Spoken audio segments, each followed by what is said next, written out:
We have a better running back group this year than last year, 100%. Yeah. 100%. Why? Does anybody Yeah. think it's not that case?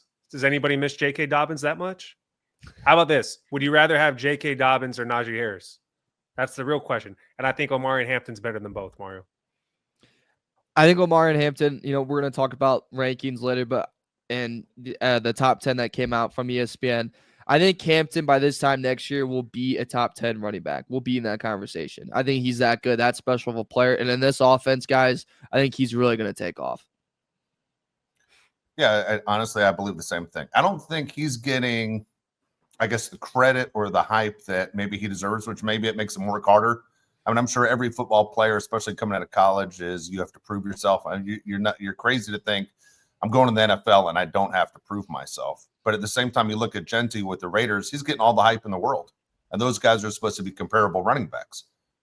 1 and 2, right? Yeah, everybody thinks they're 1 and 2. But everyone's overlooking Hampton all of a sudden now that the draft is over. It doesn't make any sense.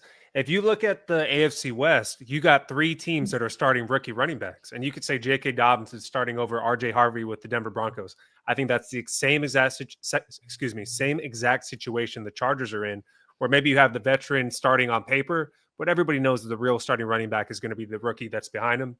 And then obviously at the Raiders, you have Genty. If I was Omarion Hampton, and maybe I'm just crazy, it would bother me that people think of me as an afterthought, especially when I was so dominant at North Carolina. I understand that Genty had the best season out of all of them, but I think Omarion Hampton has a lot to prove this year, and he will. And I've said it before in a few shows.